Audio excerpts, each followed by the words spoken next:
First Person Advisors is now a subsidiary of NFP, the fifth largest insurance broker in the world, combining local expertise with access to global capabilities and solutions. Learn more at firstpersonadvisors.com. Dearly beloved Hoosier fans. Hey, Coach, how you doing? Bye, good night. 6'5", 200 or so. Hello again, everybody. I'm Kit Jackson. Whoa, Dilly. Whoa, feelings. Again for Coach Knight. Here's a horse. Thanks a lot, Keith. How you doing, Coach? And before the vowels with a prayer, here's Howard Cosell. Don, quite possibly, that is the most incongruous presentation of ministerial manipulation that this sportscaster has ever witnessed. Not many people can channel their inner Howard Cosell, Keith Jackson, or IU play-by-play legend Don Fisher, let alone do it with the then newly married Coach Bob Knight sitting right next to you. But Mark Patrick did, and those weren't his only sports specialties. Hello again, everybody. I'm Harry Carroll. Bye. Hey, honey. Marge Shot here, and this is my new show, Smoke 'em If You Got 'em. Mark Patrick, a master impersonator and a giant among Indianapolis broadcasting personalities in the 80s and 90s. Where is he now, and what's he up to? Find out on this edition of the Business and Beyond podcast.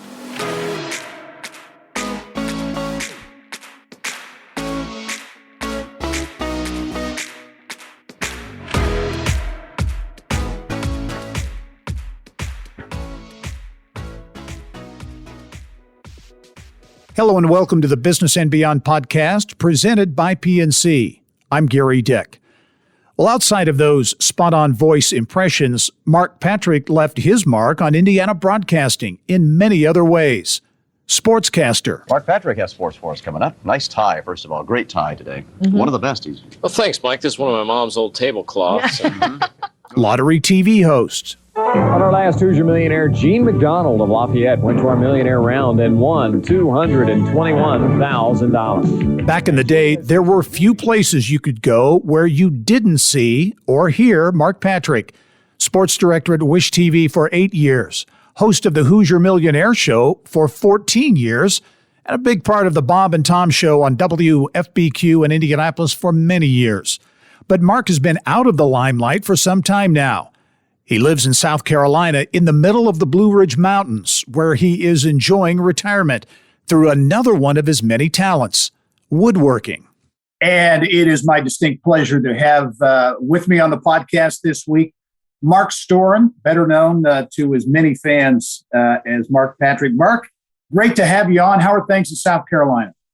Yeah, I was just thinking, you've been my friend for over 40 years. And this may be the second time I've ever called you Gary. That's a good point. I think you are exactly right. That's a nickname for you. And I'll tell you what, you are one of the rare people that every time I've ever seen you walk into a room, I smile. And people are rare. Well, that's nice of you to say. And you've certainly made people smile and laugh on so many levels for so many years as well. First of all, you're out in South Carolina, so you're obviously out of the business, retired. Why South Carolina? Well, our daughter Lindsay has her PharmD from Purdue, one of your favorites, and so she was at Johns Hopkins for 7 years as chief of pharmacy there, and then she got pregnant. She and her husband. And so they decided that Baltimore wasn't a really ideal place to raise a family. So she kind of started looking around and took a job at Mission Hospital in Nashville as chief of pharmacy. And so she called us and she said, well, we're going to go to Asheville. I mean, she could have gone anywhere. You know, she had Cleveland Clinic and Mayo Clinic and all these great offers. I said, Asheville? Why would you go to Asheville? And she said, well, Dad, have you ever been there? And I said, well, no. When they moved, we helped them move and find a house and try and get things together. I was like, man, this is beautiful down here. So we ended up, and I had just retired. So we were at the point of thinking about moving. So we found a foreclosure just across the state line in South Carolina in the mountains and decided to pull the trigger on that. Everything's worked out. So we've been here for over 7 years now. And you're in a beautiful spot of the country. And something I didn't know about you, you're multi-talented. You and Pam have kind of renovated the place, right? Yeah, did basically about every room in the house. And then built on an additional 2-car garage that's my Hoosier's garage. It's got a bathroom. Tell me about that. I've seen that. Describe that. I raised the ceiling so that you could shoot essentially a 3-pointer. And I have an adjustable goal in there so that the grandkids can shoot at the lower goals, but Pop can shoot at 10 feet still. Then I finished it all. The bottom 4 feet are in stone and brick. And then the rest of it, the ceiling and all the walls, wall to wall, every inch is from a barn that was in West Memphis, Arkansas, that was built in 1912.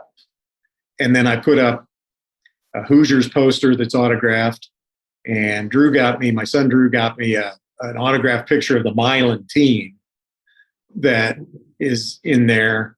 And I put 1954 state champs above that. And then I got a scoreboard from Carmichael Auditorium, which is oh wow, Carolina played before they went to the Dean Dome. So it's got a lot of really cool feel to it, I think. Kind of, and I call it my Hoosiers barn.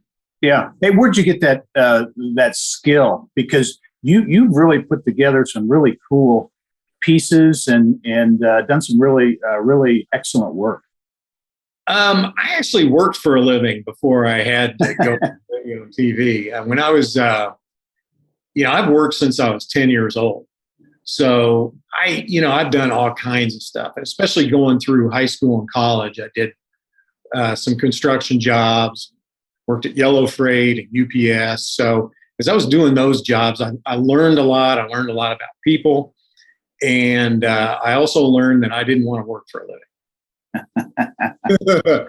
Yeah. Well, if James Brown was the hardest working man in show business, you were the hardest working man in broadcasting, because you were a key player on the Bob and Tom Show for so many years, sports director at Wish TV, host of the Hoosier Lottery Show for many, many years, had your own radio show. What do you remember most? Did you ever sleep? I had a very defined sleep schedule. I would get into Bob and Tom about 5:30. And with Bob and Tom, at one point, I had 10 other stations around the country that I was also calling. So I would do things with Bob and Tom during breaks, go in and call another station in Detroit, Columbus, Sacramento, Scranton, Milwaukee, Raleigh. I had 10 at one point that I was just calling in bits, maybe 10-minute segments. And then I would get done with Bob and Tom, go home and try and do things that, I needed to do around the house. And then every day at 12:30, I would work out. And I'd run at noon and then work out. So it was very defined. And then I would go to Channel 8, 2:30, 3 o'clock, do the 5 and 6. And then I actually had it in my contract that I could go home for dinner because I was very big on, as you know, seeing Little League games, seeing junior basketball games. And if there was not a game or a practice, then Drew and I would go out in the front yard and I'd play catch with him in my shirt and tie. Yeah. And then I'd go back in and do the late and then get home 11:30. When I got off Channel 8, I would get in my truck and I would turn off the radio. And then I would just decompress from the day on the drive home. Yeah. Right. And then by the time I got home, I was ready to go to sleep. I felt like I didn't have anything going through my head at that point. And I get to sleep about 12:15 or so. And then I got up at 5. Wow. And start over. And then on Fridays, after I got done with Bob and Tom, I would go tape the lottery show. So I had Bob and Tom, all the calls, the lottery show. And then Fridays at Channel 8 were really bad because it's high school football or basketball. Oh, so it was generally live somewhere at 5 and 6. Then you cover a game. And then you try and get, that was predated what the technology is now so much, but we relied on that telephone to ring and for people to tell us what the score was so that we could get it. So those were long Fridays. I'll bet. You mentioned Bob and Tom and the bits that you had with stations all over the country. So many funny bits. Harry Carey, TC, the traffic guy, Marge Schott, Dirk Laennec. I mean, how'd you develop those? Where'd you get that knack for, especially Dirk Laennec, because that was bizarre, funnier than heck. But it was really bizarre how you had the kind of the deformed head that was part of that bit. Dirk was born because we had technicians that during the break at Channel 8 loved to mess around with the switcher. And when they got new effects, they would mess around with the effects. And so I was sitting there one night and I look up and it's like, oh my God, there's my dad. Because they'd taken a bald head and put it on mine. And that was like the most frightening thing I had ever seen. It's like, oh my God, that's my dad. Of course, Mike and Debbie thought that was hilarious. And then one night they made me have this giant chin. And I was like, hey, freeze that and save it because that's hilarious. I was like, it just looks like you're supposed to look if you're a sports anchor. Okay? The big chin, the very cocky outlook. And so then I'm like, okay, you can do that and I can talk. And they're like, yeah. So I just threw on the shades. There was this old gold jacket that was in the station for some reason. I turned it inside out, put that on, and just started kind of doing Dirk. Yeah. Well, now, in doing a little research for our conversation here, did Jay Leno steal Dirk Laennec, that bit? Yeah. Really? How'd that happen? It sounds really, that's a big eye roll thing. And, oh, yeah, right. Jay Leno would steal something from you. And so, one night, this is when we were on different time zones. So feeds would come across an hour early. And Leno was coming across the NBC feed. And all our production people said, hey, come in here and look at this. Look at this. Leno's doing Dirk. And I'm like, what? And I go in and he's doing Iron J. And it's just the same thing. I mean, it's exactly the same. And I'd been doing Dirk for a couple of years at that point. Yeah. I was like, well, yeah. And then it got to the point where people were saying, oh, you ripped off Jay Leno. And I'm like, no, I was doing it first. And then there was a comedian who wrote for Jay Leno and then would be on the road. And he came in to Bob and Tom, and he was there one morning. And he goes, and Tom says, "Hey, this is interesting." And he says, "Oh yeah, you're the original Iron J, huh?"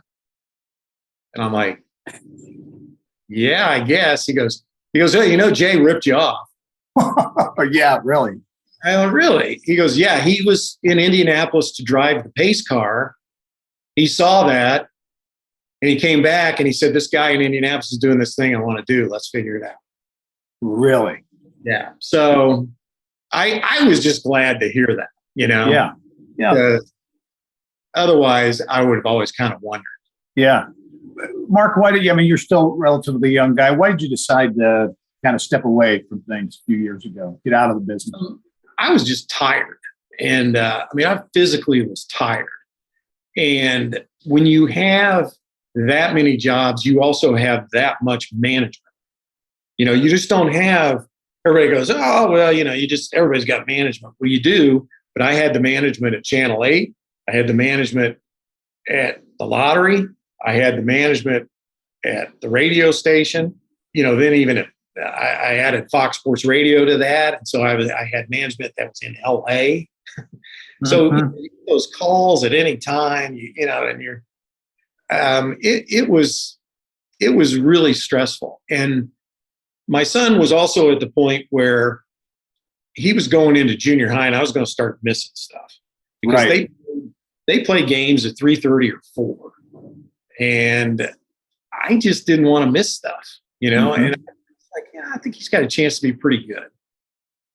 And I saw some things, and it was difficult because of the position I was in. I knew what guys looked like when they made it and what they had looked like. I mean, I'd seen Eric Montross, I'd seen Dane Bailey and different guys, Damon Bailey, and I'd seen them grow up. So it's like, okay, I know how good they were then. And so I was kind of like, I don't think I want to miss this. And I always felt like if you make decisions based on your family, then you never regret it. Yeah. And so that's what I tried to do. I went totally radio when Drew was 10, and I had very much flexibility with that. And then got lucky enough that I was just doing totally mornings and making a good living by the time he was in high school and his first couple of years in college. Then it kind of got to the point where I had 23-year-old kid telling me what I needed to do. And so at that point, I was like, okay, I don't need to work anymore. Yeah. You mentioned one other thing I wanted to ask you. You mentioned the Fox Sports Radio gig that you had for a period of time. I'm trying to remember back. Was there interest in you when they put together Mike and Mike, the radio show on ESPN, of you maybe being a part of that? How'd that play out? In 1990, I think, 90 or 91, ESPN Radio started. And I go to New York for the auditions and got hired with Chuck Wilson and Tony Bruno. So the three of us then, and then ESPN Radio, this is hard for people to believe, but it was just weekends. So it was 1 o'clock on Saturday afternoon it started. It ended at 1 a.m. Sunday morning, and then Sunday, again, 1 p.m. to 1 a.m. And you talk about 12 hours. I mean, you get an hour off. They paired us, 2 and 2 through the thing, or all three of us, or however that worked. But I would fly in on Saturday because I had to do the late Friday night at Channel 8. Then I would fly in Saturday morning. You had to fly to Hartford. That's 45 minutes to ESPN in Bristol via a limo, and then boom, right to that studio. And it was literally a closet then. And so I did that for a little while, and then I was like, you know what? I just can't do this anymore.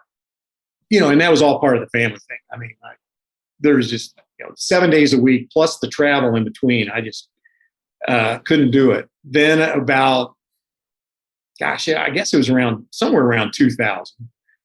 They called and said, Tony Bruno's left. Would you like to be on with Mike Golick? And I had to think really hard on that. So I went and I did a week. It just didn't feel right. Mike Golick had several people audition with him. And it just, you either kind of have chemistry with somebody or you don't. And I don't, right. There's nothing against Mike. I mean, I'm sure there's much more of me because I've basically been doing things by myself for so long. So it just didn't quite have the right feel. And I even said when I was in there, I said, I heard John with Greenberg last week. I think you guys sound really good. Yeah.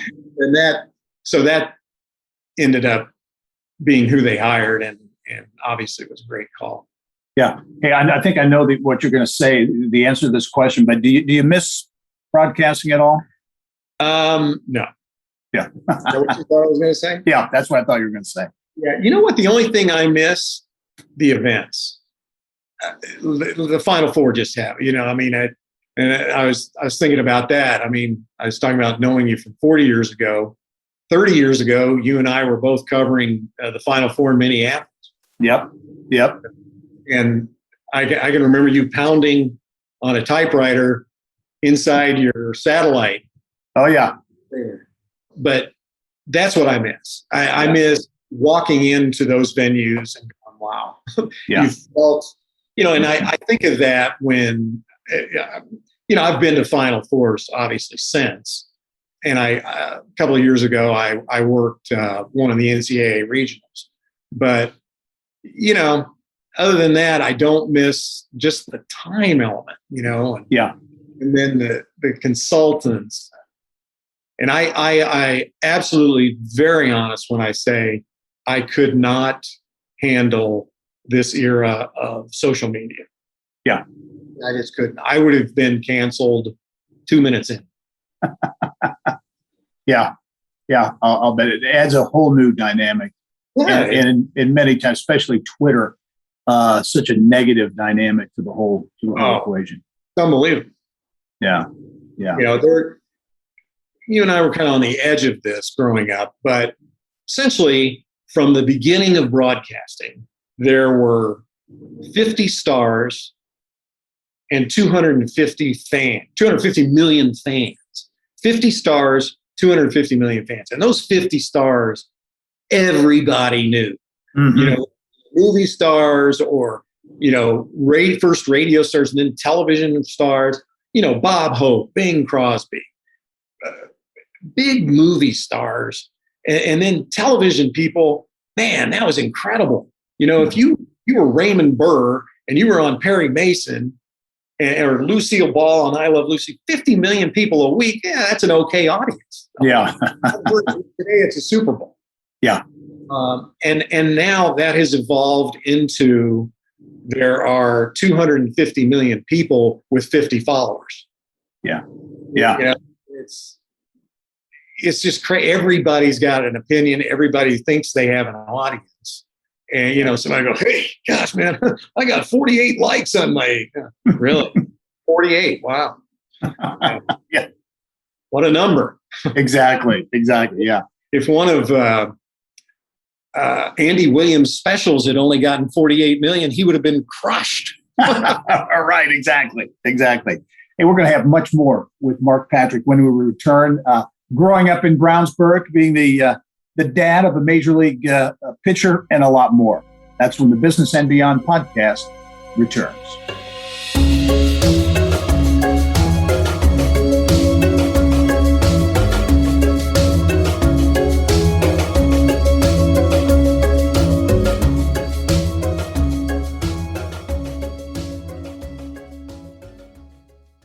First Person Advisors is now a subsidiary of National Financial Partners, the fifth largest insurance broker and consultant in the world. Develop your total reward strategies all in one place with the combination of First Person's local expertise and NFP's global resources and integrated solutions. Learn more at firstpersonadvisors.com. Welcome back to the Business and Beyond podcast presented by PNC. My guest this week, Mark Patrick, coming to us, our discussion this week from his home in South Carolina. Mark, you're a few miles away from where you grew up. You are a tried and true Hoosier growing up in Brownsburg. What was childhood like for Mark Patrick? I imagine it was a lot. I've talked about this, but we had basically identical childhoods in different places in Indiana. Brownsburg, if you just know it now, is not the place where I grew up. We literally had one stoplight. So if you told somebody, hey, just go up to the stoplight and turn right, they didn't have it like which stoplight, that one in the middle of town. I didn't have the greatest home life. So escapes for me were getting on my bike and riding with my friends to play baseball all day at the park, stop at Hollett and Harmon drugstore and get a Bub's Daddy and a pack of baseball cards and maybe a cherry Coke, and then riding home or playing in the backyard. We just played sports all the time. Yeah. Pretended like we were somebody. Every year on New Year's Eve, I would go out, and if it had snowed, I would make sure that the driveway was shoveled. But when I had that countdown in my head to New Year's Eve, I wanted to be the first guy in the world to make a basket that year. That's great. Yeah. So, I did that every year. And, I just put in countless hours on that basketball court outside our garage. Never did me any good, but, What was your favorite sport? I think basketball. Yeah. I just absolutely adored Rick Mount. And then the Pacers, the early Pacers were just, it was just huge. I played baseball, I played football too, but, basketball was always, because it was Indiana, from sectionals, cramming inside that Brownsburg varsity gym for sectionals, 4,000 people in that place, couldn't breathe. It was amazing. Yeah. And then watching the Brownsburg sectional winner go in and get trumped at Hinkle every year, just never even close. Yeah. Gee, win the sectional, you get to go play George McGinnis and Steve Downing in at the regional at Hinkle. Hey, your connection to basketball and the Pacers, I was thinking about that, was your uncle, right? Mike Storen was one of the original. He was my dad's cousin. Cousin, okay. Yeah, so he and my dad were cousins, and not particularly close because they'd grown up in different parts of Indiana. But it was interesting to see the general manager of the Pacers have the same last name as me. Yeah, yeah. You went to Ball State, right? When did you get your get the bug that you wanted to be in broadcasting, or is that what you majored in? Communications, broadcasting, Ball State? Well, as you know, growing up, the question was, Gary, whether I was going to play professional football, basketball, or baseball. Of course. Yeah. I knew I would have to make some sort of decision. And so as soon as I figured out that wasn't going to happen, I actually thought I was going to be I can remember freshman or sophomore year in high school, you had to fill out, what are you going to do in 10 years? And I remember putting down doctor, and then I had to take my first biology class. And as soon as we cut into that frog, I said, all right, well, this isn't going to happen. So we got to figure out something else to do to make money where you don't have to work. So I was 16, and I remember calling. I heard Buster Bodine. I was outside. My dad was making me do something, and I was actually working. I think I was pulling weeds, and I was listening to Buster Bodine, and he gave the request line number. This is funny. I got a funny thought. So I called, and it rang literally 100 times. And then when he picked up, I got this. It was the weirdest thing. I wanted to hang up. You hear it ring so many times, and then then he goes WNAP. You're like, wow, this is Buster Bodine. I better hang up. But I didn't. I just launched into this Dick Nixon impression, and he's laughing, and he's like playing along. So I'm like, because I'd been on the phone so long, I'm like, is this on the radio? I don't know. I didn't know how anything worked. Yeah. We certainly didn't have any of those classes at Brownsburg. And so I got done with it. He's laughing, and, he's like, thank you, Mr. President. And he hangs up. So I'm like, wow, that was weird. And so I go back, and I'm working, and it was probably an hour later, my neighbor comes running out of his house. And he says, hey, man, you were just on the radio. I said, what? This Buster Bodine just had you on the radio. I was like, wow. And, because I didn't understand the concept of taping, editing, putting it on, all that. So then I'm like, oh, wow, that was cool. I've got people that know I was on the radio. So the next time I called him, he goes, hey, man, I need your number. And so I said, oh, okay. So I gave him my phone number, and then they started calling me for, just to do voices on promos or different things. And then I would call into the morning show some with, Bruce Munson and Chris Connor and Tom Cochran. They were so huge. Yeah. And oh my God, I'm on the morning show on WNAP, and it was crazy. And then I went to college, and by my junior year, I was actually doing mornings with Chris Connor, Ron Belo and Ann Craig for a summer. And then, wow. Yeah. So it was, and then I was like, okay, well, this is what I need to do. Yeah. Yeah. So that's where it started. I did not know that story. That's fascinating. Hey, Mark, you and I, of course, have spent a lot of time in the broadcast ranks, but also on the athletic fields with our sons over the years. And you mentioned this in the first part of our conversation, but your son, Drew, when did you anticipate, or when did you kind of sense that maybe Drew was going to be competing at an elite level? I mean, I had a sense he was pretty good, but as I said, it's really difficult when you do that for a living. So you say, okay, how much of me thinking he's pretty good is me being his dad? Right. Right. And how much of me thinking he's pretty good is because of my knowledge of sports and knowing what it takes to do that. And what I did know for sure was you can want it for them all you want. And it's so funny. I've said this so many times, and I just over the weekend saw King Richard about Richard Williams. Yeah. And he basically says the same thing when he was talking to their first agent and coach. He said, you and I can want it for them all they want, but until they get it and they want it, it doesn't do any good. And that's exactly the way it was with Drew. And so, I mean, because I really had a big talk with him when he was about 14. I said, look, you're at that age now. This is where the separation begins. Because the kids that have succeeded now are the ones that grew early. They had hair on their arms and on their belly button when they were 12, some of them 10, and that's why they've dominated. That's not gonna happen to you till you're about 16, and that's exactly what happened. He was a very late bloomer. I knew he was gonna be. And so I said, but you have to decide to want it. If this is what you want to do, I'm going to give you everything you need to do that.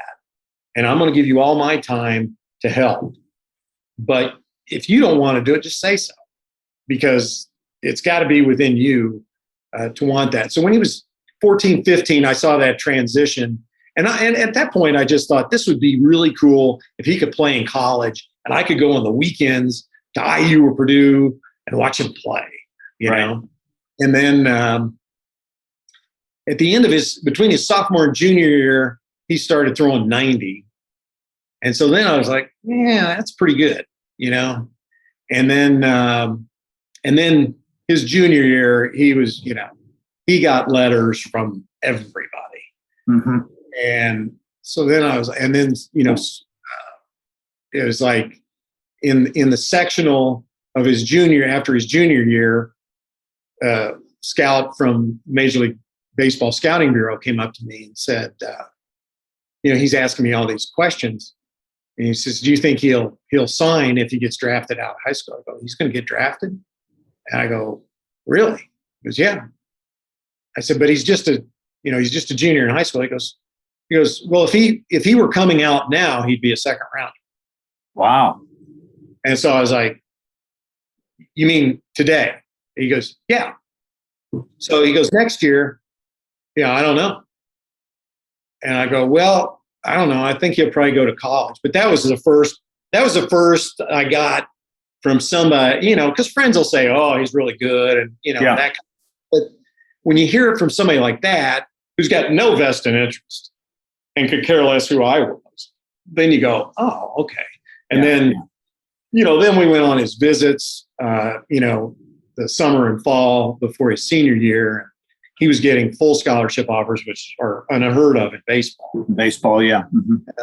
And then the scouts were coming to our house to visit and asking whether he was going to go to college. And when he decided he was going to go to Stanford, then that kind of backed off the scouts a little bit, because it's like, nah, because he was still physically very, had a way to go at that point. So I really wanted him to go to college. He ends up turning down $1 million from the Yankees.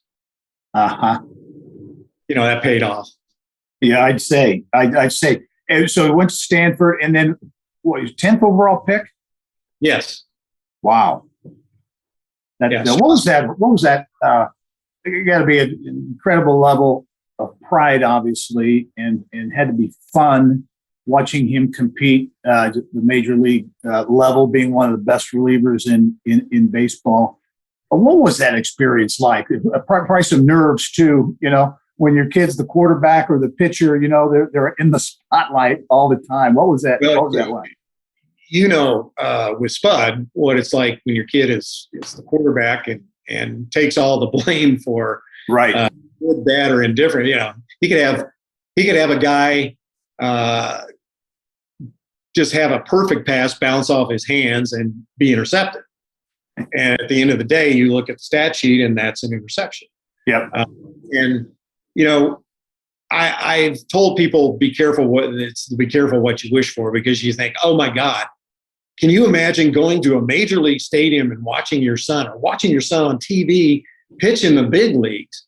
And first of all, it never hits you that that's what is happening. It's just like you need somebody to shake you. I mean, I remember just sitting there in St. Louis for his debut, and the number of times we had gone to Busch Stadium when he was a kid to watch games. And it's like, I'm sitting in the same seats, but this time that's my son running out there. Oh, he's got Matt Holliday. And if he doesn't get Holliday, he's got Albert Pujols with the bases loaded. Wait a minute. He was just in high school 2 years ago. 2 years ago, he was in high school. Yeah. And I'm like, we were thinking about what to do for his graduation party. And now, he strikes out Holliday and gets out of it. And I'm like, oh my gosh. And he walks off like, Yeah. But it never got better. I mean, it was awful every time I watched him, and it was. So it was nerve wracking. You're just, yeah. And the lows are 100 times the emotion that the highs are. You take the lows so much more, and then he'd have a 1, 2, 3 inning. I mean, he threw an immaculate inning when he was with the Reds, and it had only been done at that point 62 times in the history of Major League Baseball. 1, 2, 3 on 9 pitches, 9 strikes, 3 strikeouts. Wow. 2 times in the history of Major League Baseball. And so I'm thinking, hey, I can go to Twitter today and everybody's going to be saying how great he is. You go on there, it's like, well, where's that been? Wish he'd done that last week against the Cardinals. Yeah. Well, why can't he do that? And I was just like, okay, I give up. Yeah. What's Drew up to? I know he's here in Indy, right? He is. He's using his Stanford education well. He has the rights to all the corn from the Field of Dreams. Really? Yeah. So he has the first project he's really been busy with is Field of Dreams whiskey. So they make whiskey out of the corn from Field of Dreams. And you are kidding! I didn't know that. That's amazing. So how far along is he in the? It takes a while to distill and age it. So it should hit the market in a year or so. I think he's got the, some of the other canned product that's going to be out before that. And then there's other things that I don't know that I'm allowed to mention, but 2 other products along those lines of corn and Field of Dreams that he's got going. But it's, he's gotten so many people interested in that just call him because they like the idea. So it's pretty cool. David Letterman is involved in it now.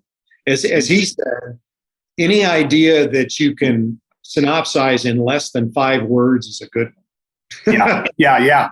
It was like Field of Dreams whiskey. Boom. Okay. Perfect. What's next for you, Mark? I know you're enjoying your grandkids. How many grandkids now? 3?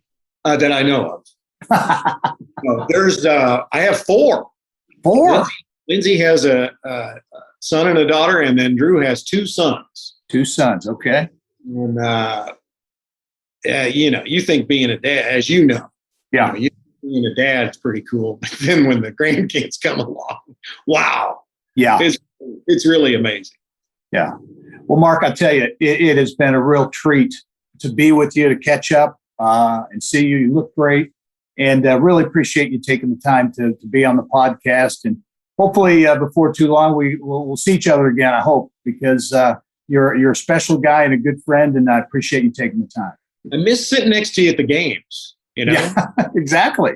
We used to sit next to each other at the games and to think about it's hard to imagine that 40 years ago is when we started together. And I am so proud of what you have done, how you've reinvented yourself through the years.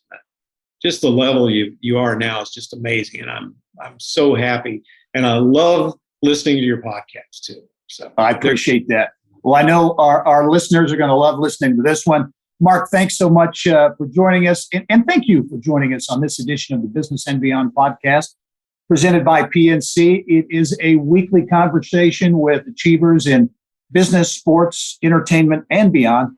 And you can download all of our episodes and also catch Indiana business news 24/7. All you have to do is go to InsideIndianaBusiness.com. I'm Gary Dick. Thanks for joining us. We'll see you next time.